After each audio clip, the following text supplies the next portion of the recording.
Boa tarde, são 13 horas e 45 minutos. Eu sou Renata Cordeiro e este é o Câmara Rio Notícias, primeira edição. A gente começa falando de duas leis aprovadas em segunda discussão na Câmara Municipal do Rio, de autoria do vereador Felipe Michel. Uma delas torna o Festival Rock em Rio patrimônio cultural de natureza imaterial da cidade. E a outra faz uma homenagem a uma grande dama do samba carioca. Eu conto pra você. Ela nasceu Ivone Lara da Costa, mas o samba a rebatizou e a transformou em Dona Ivone Lara.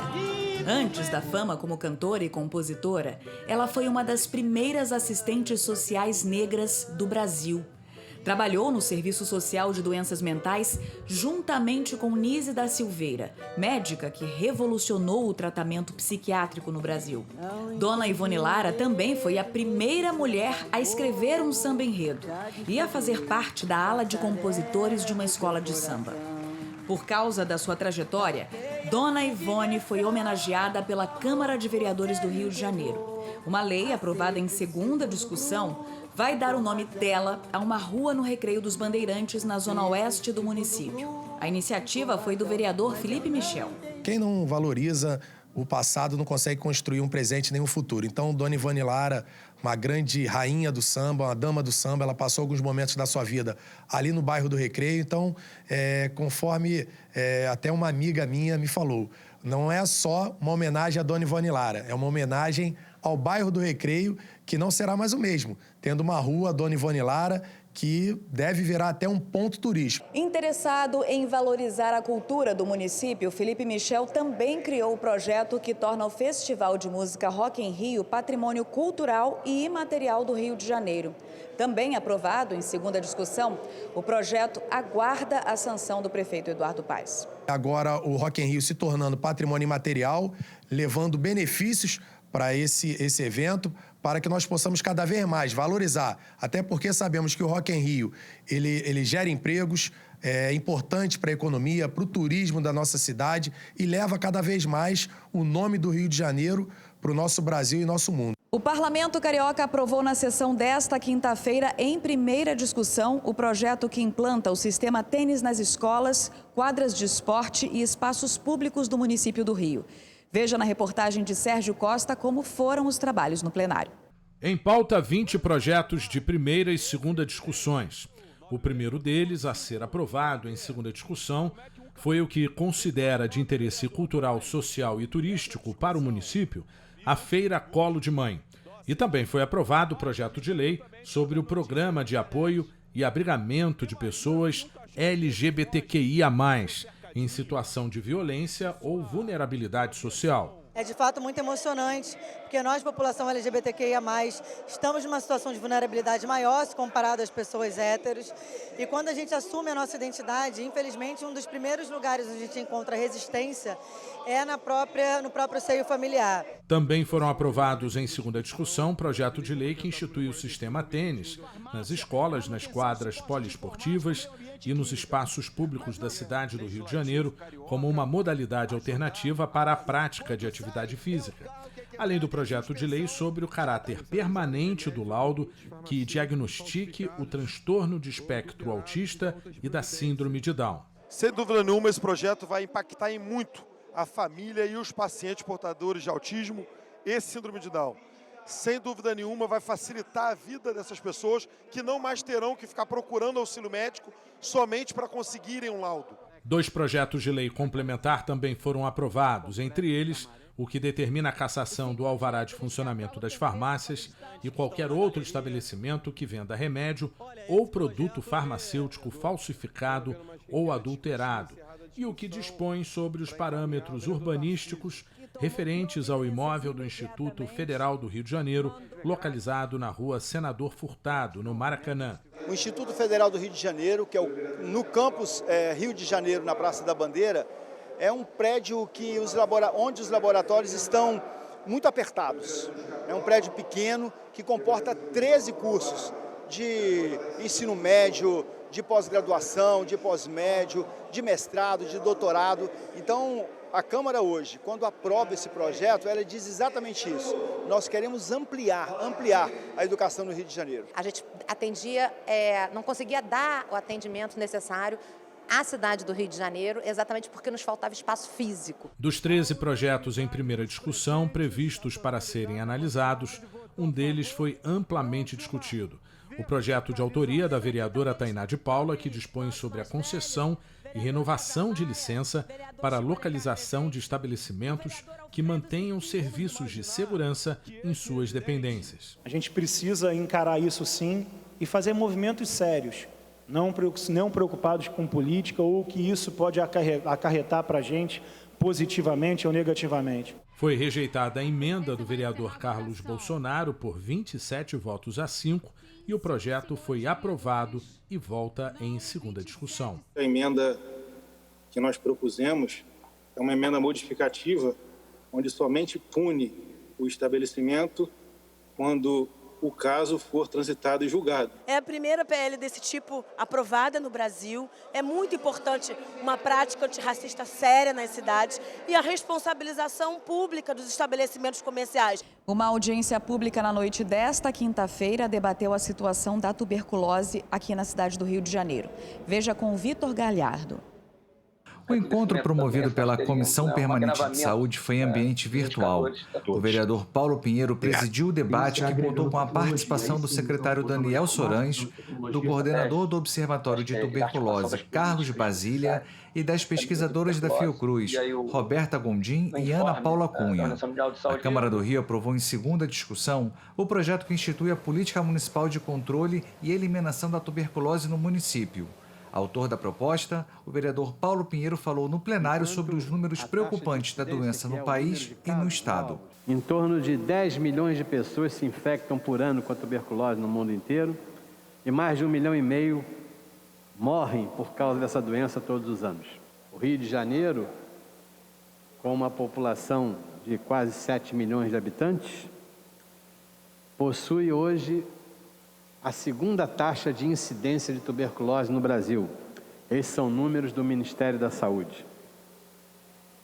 Enquanto a taxa de incidência, que é o número de casos novos para cada 100 mil habitantes, enquanto esse número no Brasil é de 32, o Brasil tem 32 casos novos de tuberculose para cada 100 mil habitantes por ano, o estado do Rio de Janeiro tem 60 casos de tuberculose por 100 mil habitantes. E a capital, o município do Rio de Janeiro, tem 85 casos por cada 100 mil habitantes.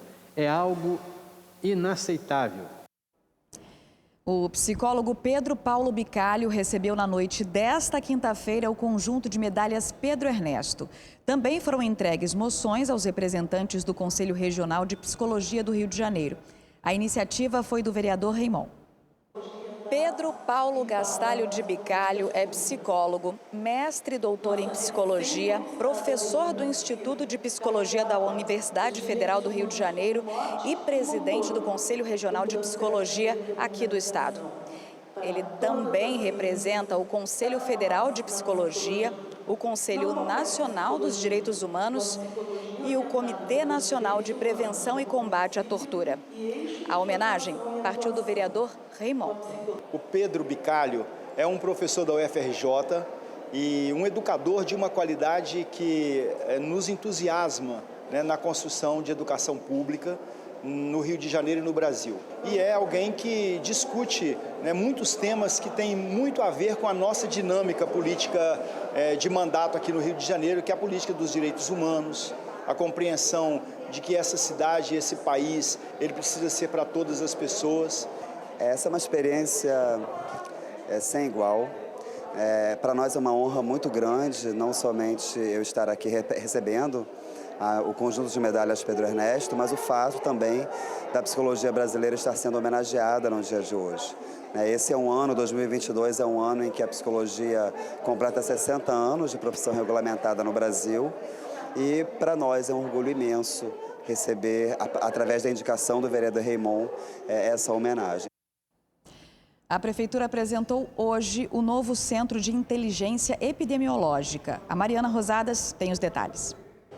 O O projeto de monitoramento e avaliação do cenário epidemiológico pioneiro no país é integrado ao COR. No Centro de Inteligência Epidemiológica serão acompanhados diferentes indicadores da capital para auxiliar na tomada de decisões estratégicas da Secretaria Municipal de Saúde. As informações geradas ficarão acessíveis a toda a população. A inauguração nesta manhã contou com a presença de integrantes de uma delegação da OMS, da Organização Pan-Americana de Saúde e do Ministério da Saúde. As equipes discutiram meios de detecção precoce de emergências sanitárias. E os cariocas com idade a partir de 80 anos começaram a receber a 4ª dose da imunização contra a Covid-19. 240 postos estão disponibilizando vacinas da AstraZeneca e da Janssen aos idosos e pessoas imunossuprimidas. Até o momento, mais de 6.200.000 pessoas foram vacinadas com a primeira dose, cerca de 5.600.000 com a segunda, 3.020.000 com a terceira, totalizando 15.157.995 aplicações no Rio. Agora, uma boa notícia para quem gosta de cultura. A Sala Municipal Baden-Powell, em Copacabana, reabre com programação gratuita. E quem conta para a gente é a repórter Caroline Silva. O local estava fechado há quase 2 anos por causa da pandemia. Durante esse tempo, a sala passou por obras de reparo e ganhou nova comunicação visual. Para a reabertura, foi definida uma programação especial. A apresentação da Orquestra Maré do Amanhã e a exposição Gentileza, o Rio do Amanhã, tudo de forma gratuita. A Sala Baden-Powell foi inaugurada em 2000 e já recebeu artistas brasileiros e internacionais. O espaço, apelidado de Reduto da Bossa Nova em Copacabana, é também conhecido por manter uma programação voltada aos idosos. A Sala Baden-Powell fica na Avenida Nossa Senhora de Copacabana, número 360. A programação está disponível nas redes sociais do espaço. Um alerta importante. A partir de uma iniciativa da Defensoria Pública do Estado, a cidade passa a contar com um sistema de alerta por mensagem de celular para localizar crianças desaparecidas. Depois de feita a ocorrência do desaparecimento, a Polícia Civil passa informações como nome, idade, características e o último local onde a criança ou o adolescente foi visto pela última vez para as operadoras de telefonia. O alerta, então, é disparado, a princípio, por 3 meses, mas esse prazo pode ser aumentado. Só nesse ano foram registrados 371 casos de desaparecimento na Delegacia de Descoberta de Paradeiros do Estado. O prefeito Eduardo Paes sancionou a lei complementar, que obriga que o armazém da Utopia na região portuária seja usado exclusivamente para atividades culturais e sociais. A lei é de autoria do presidente da Câmara Municipal, vereador Carlos Caiado, e salvou o armazém da Utopia do despejo. Veja com Sérgio Costa. São mais de 5.000 metros quadrados à disposição da arte. O armazém da Utopia é a sede do coletivo artístico Companhia Ensaio Aberto desde 2010. O espaço abriga figurino com mais de 2.000 peças, além do acervo de objetos de cena e cenografia de 27 espetáculos teatrais. A ameaça de despejo existia por causa de uma disputa com a Companhia Docas do Rio de Janeiro. O projeto de lei complementar de autoria do presidente da Câmara Municipal do Rio, vereador Carlos Caiado, foi aprovado em definitivo. Com isso, fica restringido o uso do armazém da Utopia, Centro Cultural da Companhia Ensaio Aberto, a atividades culturais e sociais. A matéria segue para a sanção ou veto do prefeito Eduardo Paes. É importante registrar, em primeiro lugar, que a nossa cidade do Rio de Janeiro, na sua essência, é turismo, é cultura. E essa Casa Legislativa garantir equipamentos que levam a nossa cultura é fundamental. E ainda mais na sua localização, que é no nosso porto, que é uma busca constante dessa Casa Legislativa de manter ativo esse grande patrimônio da nossa cidade. Com convênios, o armazém em nome da Companhia Ensaio Aberto beneficia 30.000 pessoas e gera 120 empregos diretos.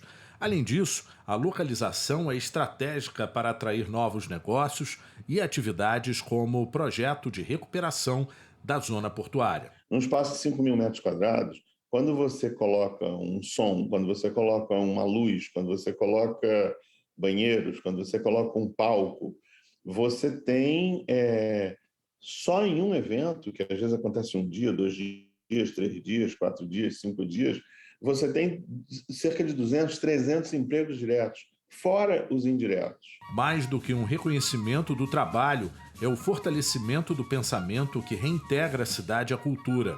O resultado da intervenção cultural no Rio em um projeto que valoriza o corredor artístico da região portuária. A arte, a cultura, o teatro, a música, a dança, todas as artes, em todas as suas linguagens, elas podem ressignificar a nossa vida e nos dar um novo rumo. E a primeira edição do Câmara Rio Notícias termina aqui. Outras informações em câmara.rio, nas nossas redes sociais, em @Câmara Rio e logo mais na segunda edição do Câmara Rio Notícias, às 19h40. Muito obrigada pela sua companhia, um ótimo fim de semana e até segunda.